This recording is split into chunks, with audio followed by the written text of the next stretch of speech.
বিশ্ববিদ্যালয়ের গণযোগাযোগ ও সাংবাদিকতা বিভাগের অধ্যাপক নাদির জুনায়েদের বিরুদ্ধে বিভাগের ভুক্তভোগী এক শিক্ষার্থীর যৌন হয়রানির অভিযোগের প্রেক্ষিতে গঠিত তথ্যানুসন্ধান কমিটিকে 2 সপ্তাহ সময় বেঁধে দেওয়ার পর 2 মাস অতিক্রান্ত হলেও দৃশ্যমান কোনো ব্যবস্থা গৃহীত না হওয়ায় ন্যায় বিচার ব্যাহত হওয়ার শঙ্কা ও রাষ্ট্রীয় আইনে অভিযুক্তের সর্বোচ্চ শাস্তির দাবিতে বিভাগের শিক্ষার্থীদের আজকের এই প্রেস ব্রিফিং।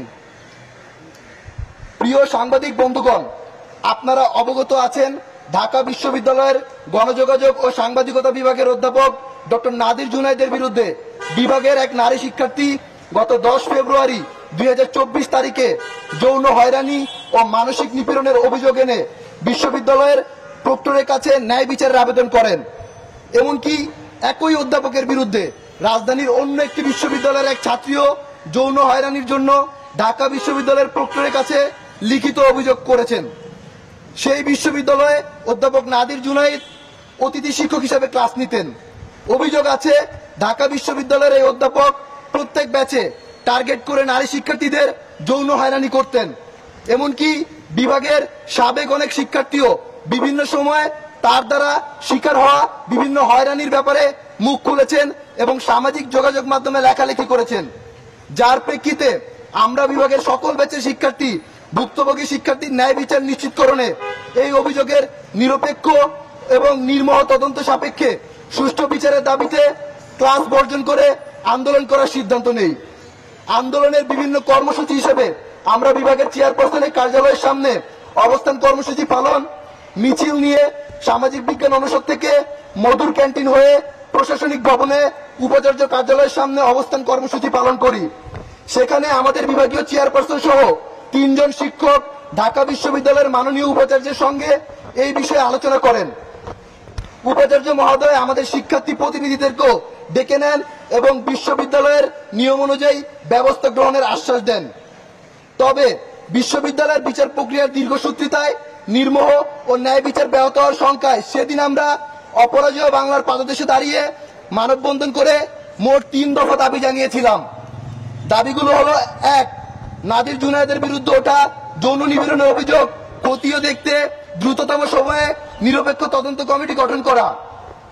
দাবি নম্বর 2, অপরাধীকে শাস্তির আওতায় আনা। দাবি নম্বর 3, তদন্ত চলাকালে বা অভিযোগ নিষ্পত্তি না হওয়া পর্যন্ত সকল ধরনের একাডেমিক কার্যক্রম থেকে নাদির জুনায়েদকে বিরত রাখা। বিশ্ববিদ্যালয়ের দৃশ্যমান কোনো পদক্ষেপ পরিলক্ষিত না হয় ওই দিন বিক্ষুব্ধ শিক্ষার্থীরা এর পরের দিন অর্থাৎ ওই সোমবার অভিযুক্ত শিক্ষকের কক্ষ এবং বিভাগের সকল শ্রেণীকক্ষ তালাবদ্ধ করে ক্যাম্পাসে বিক্ষোভ কর্মসূচি চালিয়ে যায়। একই দিন দুপুরে নিরপেক্ষ এবং নির্মোহ তদন্ত সাপেক্ষে দ্রুত বিচারের দাবিতে বিভাগের সকল শিক্ষার্থীর স্বাক্ষর সম্বলিত একটি আবেদনপত্র মাননীয় উপাচার্যের কাছে জমা দেওয়া হয় এবং শিক্ষার্থীরা উপাচার্যের বাসভবনের সামনে অবস্থান নেন। এর প্রেক্ষিতে অধ্যাপক নাদির জুনায়েদকে 3 মাসের বাধ্যতামূলক ছুটিতে পাঠায় প্রশাসন। এরপর আমরা গণমাধ্যম সূত্রে জানতে পারি গত 3 মার্চ 2024 তারিখে বিশ্ববিদ্যালয়ের একটি সিন্ডিকেট সভায় অধ্যাপক নাদির জুনায়েদের বিরুদ্ধে ওঠা যৌন হয়রানির অভিযোগ যাচাইয়ে একটি তথ্যানুসন্ধান অর্থাৎ ফ্যাক্ট ফাইন্ডিং কমিটি এবং উদ্দেশ্য প্রণোদিতভাবে মাস্টার্সের ব্যাচের ফলাফল ধস নামিয়ে দেওয়ার অভিযোগে অপর একটি তদন্ত কমিটি গঠন করা হয়। যৌন হয়রানির অভিযোগ তদন্তকারী কমিটিকে 2 সপ্তাহের মধ্যে, 2 সপ্তাহের মধ্যে প্রতিবেদন জমা দিতে বলা হয়। আমরা অত্যন্ত দুঃখের সাথে লক্ষ্য করছি যে 2 সপ্তাহ তো পরেই থাক, আজ 2 মাস সময় অতিক্রান্ত হয়েছে, কিন্তু এখন পর্যন্ত তদন্তের কোনো অগ্রগতি আমরা সাধারণ শিক্ষার্থীরা দেখতে পাচ্ছি না। সাম্প্রতিক সময়ে দেশের অন্য 2টি পাবলিক বিশ্ববিদ্যালয়ে একই ধরনের অপরাধে অভিযুক্ত শিক্ষকদের বিরুদ্ধে তড়িৎ ব্যবস্থা গ্রহণ করা হলেও আমাদের ঢাকা বিশ্ববিদ্যালয় প্রশাসন তা করতে ব্যর্থ হয়েছে। এর ফলে আমরা গণযোগাযোগ ও সাংবাদিকতা বিভাগের নিপীড়ন বিরোধী শিক্ষার্থীরা তদন্ত প্রক্রিয়া দীর্ঘায়িত করার মাধ্যমে ন্যায় বিচার না পাওয়ার আশঙ্কা করছি।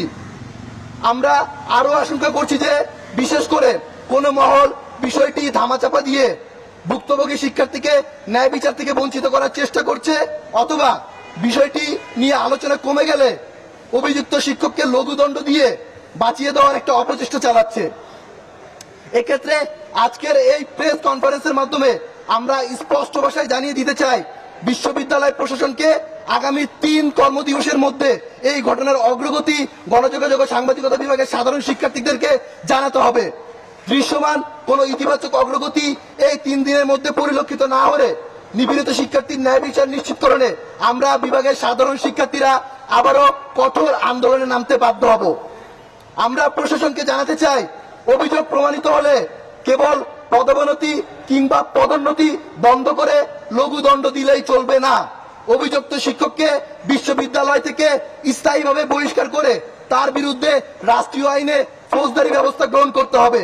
কেননা তার বিরুদ্ধে অভিযোগ প্রমাণিত হলে সে শিক্ষক হিসেবে নৈতিকভাবে কোন শিক্ষার্থীর ক্লাস নেওয়ার গ্রাউন্ড হারাবে বলে আমরা মনে করি। আমরা বিভাগের সাধারণ শিক্ষার্থীরা ফৌজদারি আরো জানাতে চাই, ফৌজদারি ব্যবস্থা নেওয়ার সকল ব্যয়ভার ভুক্তভোগী শিক্ষার্থী বা অন্য কেউ নয়, খোদ বিশ্ববিদ্যালয়কেই তা বহন করতে হবে।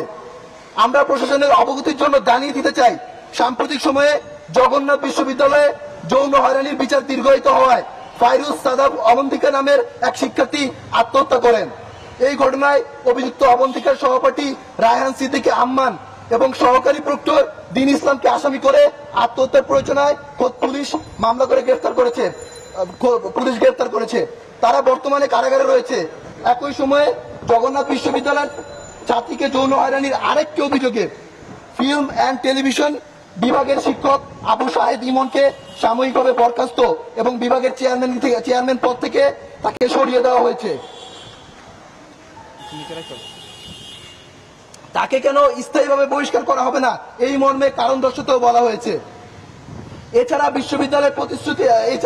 বিয়ের প্রতিশ্রুতি দিয়ে ছাত্রীকে যৌন নিপীড়নের অভিযোগে একই বিশ্ববিদ্যালয়ের আরেক শিক্ষক গণিত বিভাগের সহকারী অধ্যাপক মানিক মুন্সিকে সাময়িক বরখাস্ত করেছে বিশ্ববিদ্যালয় প্রশাসন। এছাড়াও গত 14 মার্চ 2024 তারিখে ময়মনসিংহের ত্রিশালে অবস্থিত জাতীয় কবি কাজী নজরুল ইসলাম বিশ্ববিদ্যালয়ে শিক্ষার্থীকে যৌন হয়রানির দায়ে মানব সম্পদ ব্যবস্থাপনা বিভাগের সহকারী অধ্যাপক সাজন শাহকে স্থায়ীভাবে বরখাস্ত করা হচ্ছে। অধিকন্তু ঘটনার ধামাচাপা দেওয়ার অভিযোগে একই বিশ্ববিদ্যালয়ের বিভাগীয় প্রধান সহকারী অধ্যাপক রেজওয়ান আহমেদ শুভ্রকে সাময়িকভাবে বরখাস্ত করা হয়।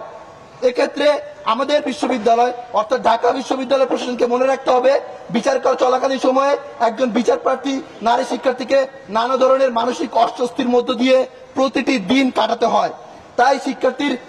তাই শিক্ষার্থীদের মানসিক নিরাপত্তা নিশ্চিত করতে বিচারিক প্রক্রিয়া দীর্ঘায়িত না করে বিশ্ববিদ্যালয় প্রশাসনকে সংবেদনশীলতার পরিচয় দিতে আমরা বিনীতভাবে অনুরোধ জানাচ্ছি। যৌন হয়রানি একটি ফৌজদারি অপরাধ।